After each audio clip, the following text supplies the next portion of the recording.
तो चैप्टर 6 हुआ कंप्लीट और स्टार्ट करने वाले हैं आज से हम चैप्टर 7 क्लास 9th की मैथ का। और आज है इंट्रोडक्शन वीडियो 7.1 का। तो इसमें क्या है, ट्रायंगल को कॉन्ग्रुएंस करके देखना है। ऑलमोस्ट चीज़ें इसमें समझ में आ जाएंगी, खास करके स्टार्टिंग वाली, और बाद में थोड़ी सी चीज़ें टफ होती जाएंगी। और अगर इसको समझना है तो आपको एंगल्स के बारे में पता होना चाहिए, जो कि लास्ट चैप्टर 6 था, तो यानी कि वो आना चाहिए। इस चैप्टर को धीरे धीरे थोड़ा सा टफ होता जाएगा, थोड़ा सा, पर अभी जो है वो चीज़ें बहुत आसान है। ऑलमोस्ट सभी चीज़ें ये जो हैं आपने 8 तक पढ़ ली हैं, कोई नई चीज़ें खास इसमें नहीं है अभी। और आगे जब 7.2 और आगे की एक्सरसाइज होंगी तब थोड़ी चीज़ें टफ होती जाएंगी।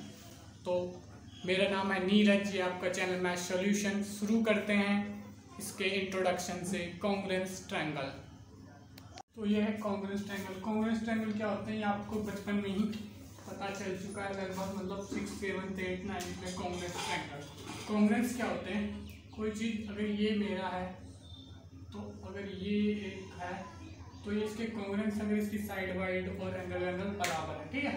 इस तरीके से पढ़ा था हमने छोटी क्लासों में। तो अब हम देखेंगे कि अगर एक ट्रायंगल है और ये दूसरा ट्रायंगल है तो ये कब एक दूसरे के कॉन्ग्रुएंस हो सकते हैं। तो अगर इनमें अगर देखो आपको एनसीईआरटी में जो समझाया गया है उस हिसाब से देखें, तो अगर यहाँ पे कोई एंगल है, एंगल मान लो 50 डिग्री और इसका भी 50 डिग्री, तो कोई गारंटी है ये कॉन्ग्रुएंस होंगे? नहीं, इसकी कोई गारंटी नहीं है। हालांकि मेरा डायग्राम उतना अच्छा नहीं, वरना मैं आपको एग्जैक्टली बना के दिखा पाता कि हाँ। अगर उसके बाद तो मैं इसको ऐसे कर सकता हूँ, 50 डिग्री एंगल ही है अभी, तो इस ट्रायंगल को मैं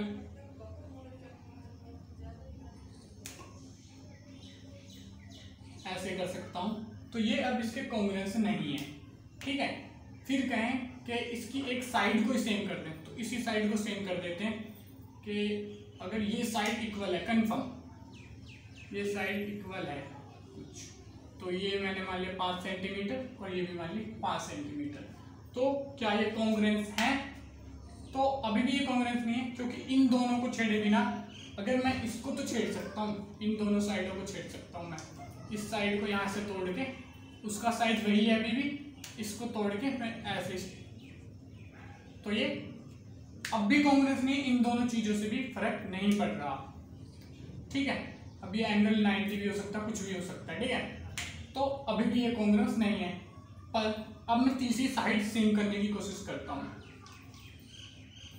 ठीक है। अब मैं ये साइड दोनों की कुछ ये कर देता हूँ, मैं इसकी 8 सेंटीमीटर, अब मैं इसकी भी 8 सेंटीमीटर लेता हूँ, 8 सेंटीमीटर, ठीक है। और ये 5 ही रहनी चाहिए, ये 5, ये 8। फिर अब इनको मिलाता हूँ, ठीक है। तो यहाँ से तो कोई सवाल नहीं उठता कि यहाँ से मैं साइड छोटी, एंगल घटाऊं या छोटी करूं। ये दोनों साइड कांस्टेंट है, ये एंगल कांस्टेंट है।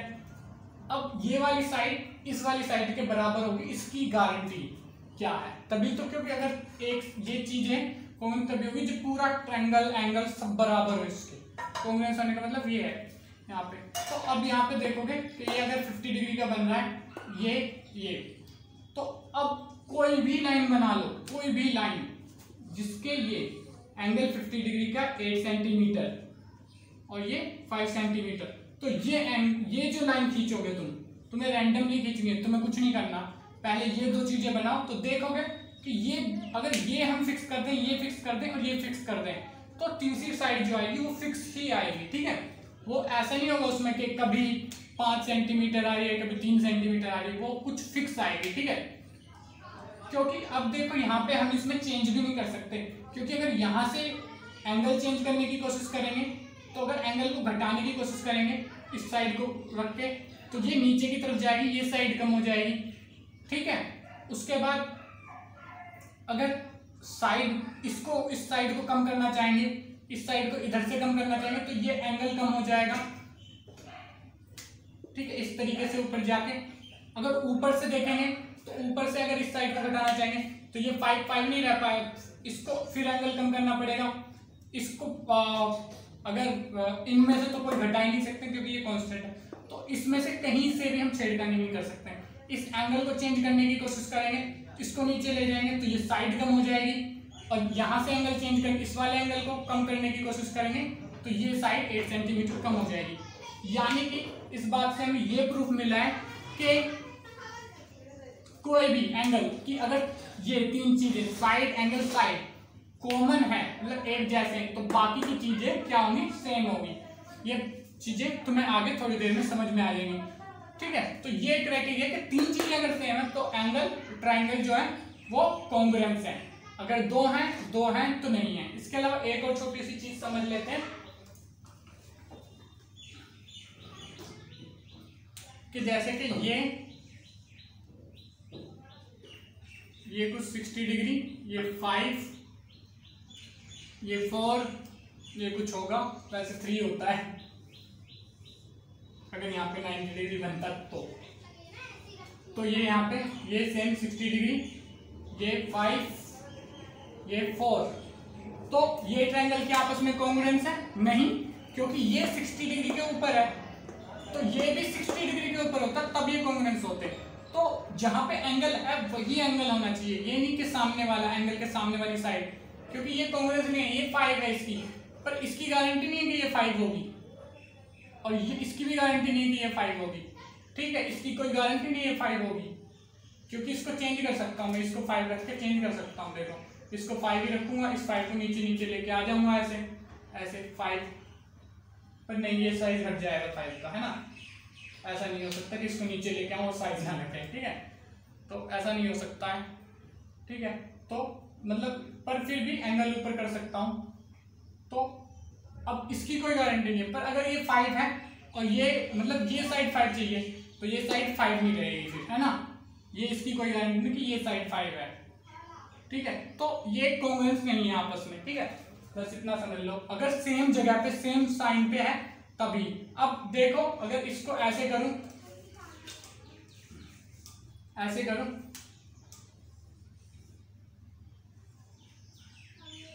60 डिग्री, मान लो मुझे पता उल्टा सीधा बना है, 5, 4, तो 60 डिग्री के एंगल के दोनों साइड वाले एंगल साइड सेम है, तो ये कॉन्ग्रुएंस है। तो जैसे कि अगर ए बी सी ई एफ जी, पर हम ये नहीं लिख सकते A B C is congruence to E F G, ये नहीं लिख सकते। कॉन्ग्रुएंस है पर ये नहीं लिख सकते, हमको लिखना पड़ेगा ए पे 60 डिग्री का एंगल है तो ए की जगह पे जी, ठीक है। अब जी के बाद ए बी साइड क्या है, ए बी साइड 5 सेंटीमीटर, तो जी ई ये 5 सेंटीमीटर वाली की तरफ जाना पड़ेगा। और उसके बाद फिर वैसे ही बी से सी आए हैं हम, तो ये जो पता नहीं है तो ये एफ, इस तरीके से करना पड़ेगा, ठीक है। ये कॉन्ग्रुएंस एंगल होते हैं। उसके अलावा अब डिस्कस कर लेते हैं एक्सियोम 1। तो ये है एक्सियोम 7.1, इसको समझाने की कोशिश करूंगा मैं, और ये सब कोशिश क्या ये समझ में आ ही जाएगा, क्योंकि जो अब तक समझाया है वही है ये, कि इसमें कहने की कोशिश कर रहा है SAS कॉन्ग्रुएंस रूल। ये वाला SAS है जो मैंने अभी समझाया पीछे। दो ट्रायंगल हैं, जैसे कि ये दो ट्रायंगल हैं, 2 triangle are congruent if 2 side and included angle, 2 side ये ले लो एंड इनका इंक्लूडेड एंगल ये ले लो, इसको अल्फा मान लेते हैं, ठीक है। कुछ देर के लिए इसको 1 इसको 2 लगाई दिया जाए, ठीक है।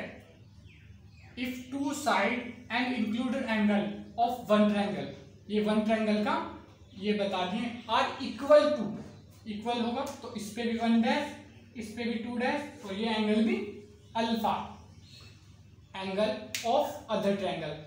तो ये ट्रायंगल अब आपस में कॉन्ग्रुएंस है अगर इनकी ये दो साइड, कोई भी दो साइड, चाहे ये हो कोई भी दो साइड, और उनके बीच इंक्लूडेड एंगल यानी कि ये अल्फा अगर इक्वल है तो दो ट्रायंगल कॉन्ग्रुएंस हैं। कॉन्ग्रुएंस स्पेलिंग नहीं आती है, गलत हो जाए तो कोई दिक्कत नहीं है, बुक में से देख लेना, ठीक है। तो इस तरीके से ये, और कौन सी प्रॉपर्टी से होंगे ये, SAS। तो हम इन दोनों को लिख सकते हैं, जैसे अगर इसको फर्स्ट माने, इसको सेकंड माने, triangle first and second are congruence by SAS rule, ठीक है, इस तरीके से। तो अब ये हो गया एक्सियोम। इसके अलावा एग्जांपल डिस्कस कर लेते हैं एक दो, उसके बाद देखते हैं थ्योरम वगैरह, तो शायद नेक्स्ट वीडियो में डिस्कस करेंगे। एग्जांपल फर्स्ट इस चैप्टर का, 7 चैप्टर का, तो स्टार्ट करते हैं। In figure 7.8 AO equal to OA equal to OB, OA equal to OB लगाया हुआ है, OD equal to OC, OD equal to OC ये भी लगाया हुआ है double, and so that triangle AOD is congruence to BOC, ठीक है। इसको प्रूव करते हैं, तो शुरू करते हैं क्वेश्चन से। शुरू करते हैं, सबसे पहले क्या है, तो सबसे पहले एक चीज प्रूव कर लेते हैं, ये एंगल वर्टिकली अपोजिट है तो ये इक्वल होंगे, ठीक है। सबसे पहले triangle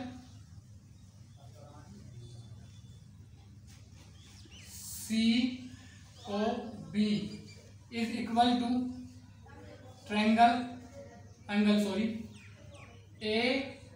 AOD, COB equal to DOA कर देते हैं, इसको सही रहेगा, COB DOA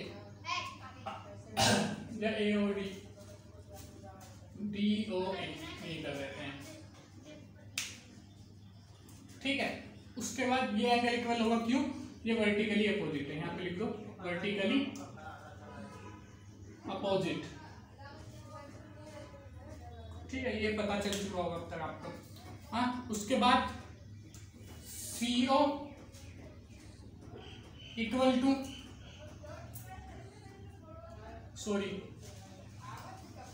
OD equal to OC and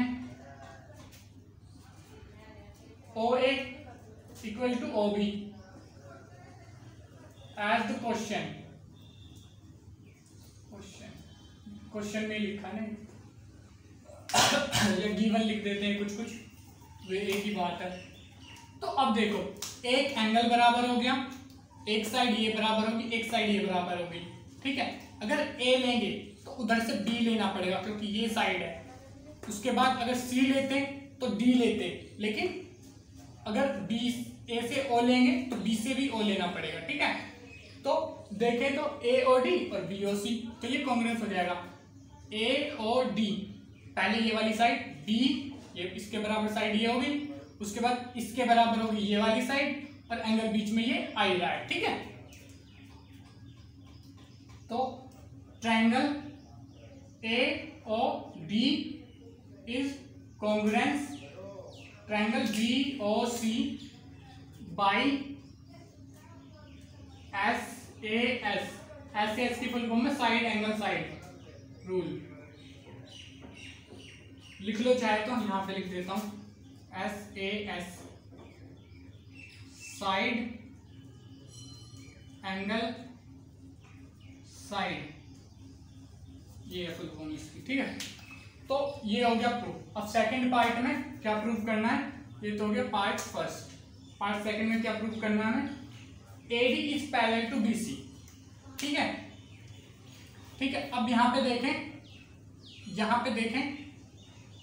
यहां से angle ODC ODC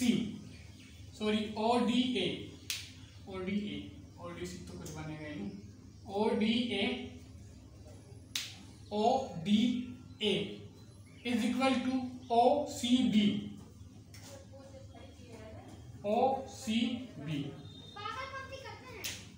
ODA equal to OCB।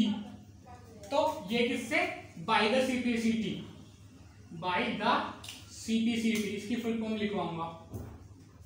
तो क्या होता है, corresponding पार्ट और congruence ट्रायंगल, corresponding पार्ट और congruence ट्रायंगल आर इक्वल। जैसे कि हमने congruence प्रूव कर दिया, तो इसकी ये साइड, ये एंगल सब कुछ इनका सारे पार्ट बराबर होंगे। ठीक है, केवल 3 चीजें प्रूव करनी है, उसके बाद सब चीजें बराबर है। ठीक है, तो CPCT की फुल फॉर्म लिख देता हूं यहाँ पे, CPCT कोरेस्पॉन्डिंग,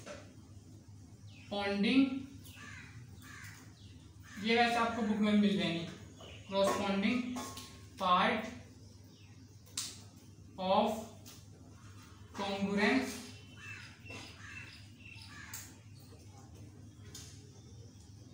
अब कॉन्ग्रुएंस की स्पेलिंग गलत है, ट्रायंगल, मुझे पक्का पता है कॉन्ग्रुएंस की स्पेलिंग गलत है, कोई नहीं, फिर मैं ऐसे ही छोड़ दे रहा हूँ, आप बुक में से देख लेना, वैसे ही कॉन्ग्रुएंस लिखा पता चलेगा। बाय द CPCT ये एंगल बराबर हो जाएंगे, जब ये एंगल इस एंगल के इक्वल हो जाएगा तो इनको लाइन को अगर एक्सटेंड करें, ठीक है, तो बाय द CPCT बराबर हो गए। ठीक है, if triangle angle ODA is equal to OCB, अगर ऐसा है, और क्योंकि ऐसा हो रहा है तो ये इससे तो पता कर ही लिया कि ये बराबर है। अब ये दोनों अगर बराबर हैं तो ये देखोगे यहाँ पे से ये अल्टरनेटिव एंगल्स हैं, ये अल्टरनेटिव एंगल्स भी हैं, अल्टरनेटिव एंगल, ये अल्टरनेटिव एंगल भी हैं। तो CB या BC parallel to AD, CB या AD कह लो, जो भी कहना है वो कह लो, ये दोनों लाइन पैरेलल हो जाएंगी आपस में। ठीक है, तो यहां पे लिख सकते हैं AD is parallel to BC, it implies that AD parallel to BC by, और कोई लास्ट में हमने थ्योरम देखा था उस थ्योरम से। ठीक है, शायद 6.3 था, theorem 6.3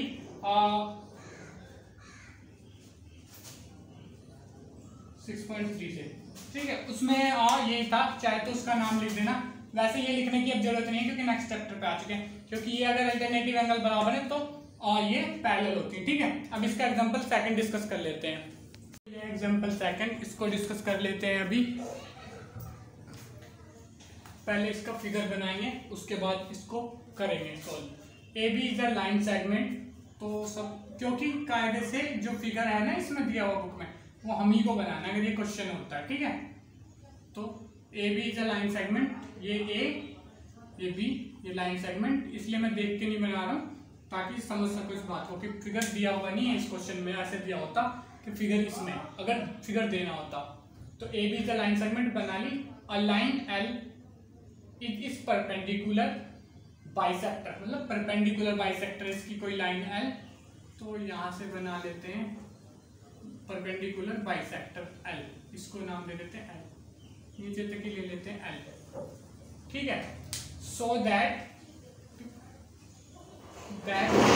P is equilateral distance, bisector if a point P lie on L, if a point P है कोई, वो लाई कर रहा है L पे, कहीं भी करवा लो, उसमें ऊपर करवाया तुम कहीं पे भी लाई करवा लो, मान लो यहाँ पे रैंडमली मैंने P पॉइंट लाई करवा दिया, यहाँ पे भी करवाना चाहो तो वही सब है, lie on L, so that P is equidistance from A and B, तो P जो है यहाँ से और यहाँ से बराबर पड़ेगा। तो इसके लिए पहले एक लाइन खींच लेते हैं ऐसे। ठीक है, अब ये बन चुके हैं दो ट्रायंगल। ठीक है, अब क्या करना है, अब देखो इसमें कैसे इसको करना है एग्जाम्पल को। तो जैसे मैंने ड्रॉ किया है, पहले तो ये कर लो, ड्रॉ फिगर एज इंस्ट्रक्शन, जैसे इंस्ट्रक्शन दिए गए हैं क्या ऐसे देख के फिगर बना लेना, जैसे भी मैंने बताया। ये फिगर अब बन चुका, इसके बाद क्या करना है, सबसे पहले AB, सबसे पहले ऐसे फिगर बना लेना, let point Q when L intersect AB। तो जहां पे L इंटरसेक्ट कर रही है AB को, उस पॉइंट को Q लेट कर लेना। तो ये पॉइंट है Q, ठीक है। उसके बाद क्या करना है, now AQ is equal to QB या BQ, जो भी लिखना चाहो, BQ लिख लेता हूं मैं, ठीक है, या QB जो भी लिखना चाहो। एज द क्वेश्चन में कहां पे दिया हुआ है, क्वेश्चन में ये नहीं दिया हुआ, ये बराबर है, क्वेश्चन में ये दिया हुआ है कि ये बाइसेक्टर है लाइन, तो ये दोनों आपस में बराबर होंगी, ठीक है। अब क्या करना है, ये दोनों बराबर हो गई, ठीक है, BQ, ठीक है। अब ये वाली लाइन बराबर इस वाली लाइन के, इन दोनों ट्रायंगल को कॉन्ग्रुएंस प्रूव करेंगे हम, इन दोनों ट्रायंगल को, इस वाले ट्रायंगल और इस वाले ट्रायंगल को। PQ is equal to PQ common line segment लिखो, लाइन लिखो, कॉमन लाइन लिखो, लाइन सेगमेंट लिखो, लाइन जो मन करे वो लिख लेना, ठीक है, अपने हिसाब से। उसके बाद क्या है, अब ये एंगल 90 डिग्री है, तो इधर का एंगल भी 90 डिग्री होगा। अब angle PQA is equal two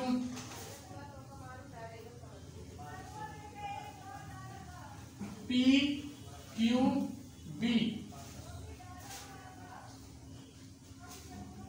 equal to 90 degree. क्यों 90 डिग्री भाई, बिकॉज एज द क्वेश्चन लिख दो, ये लिख दो, because L is perpendicular to AB पे परपेंडिकुलर है, इसलिए ये दोनों 90 है।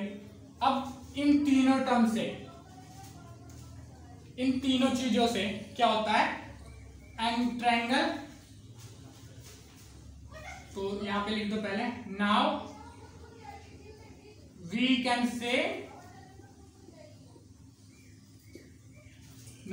से ट्रायंगल AQP कॉन्ग्रुएंस। अब A लिया है तो इधर से B लो, क्योंकि ये बराबर है ना BQ AQ के, तो इधर से B लो, B इधर Q, फिर इधर P, इस तरीके से, ठीक है। सो जब ये ट्रायंगल कॉन्ग्रुएंस है, AP is equal to BP। और एक मिनट, इसके नीचे शायद ये लिख देना चाहिए हमें, नाउ वी कैन से ये कॉन्ग्रुएंस बाय SAS रूल, ठीक है। जब ये कॉन्ग्रुएंस हो गए SAS रूल से, ये कॉन्ग्रुएंस हो गए, ठीक है। अब क्या करना है, AP is equal to BP by CPCT क्या होता है, ये मैंने बता ही दिया था, corresponding part of congruence triangle is equal, ठीक है, CPCT से ये बराबर है। If AP is equal to BP, अगर ये दोनों इक्वल है तो distance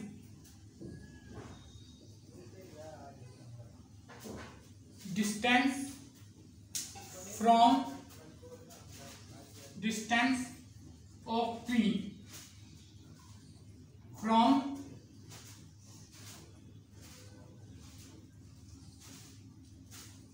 point A and B are equal, और जब इक्वल डिस्टेंस है तो इसी को कहते हैं इक्वी डिस्टेंस। तो ये हमने प्रूफ कर दिया, ठीक है, ये एग्जांपल में जो कहा था वो हमने शो कर दिया। इसके साथ ही इस वीडियो को करते हैं ओवर।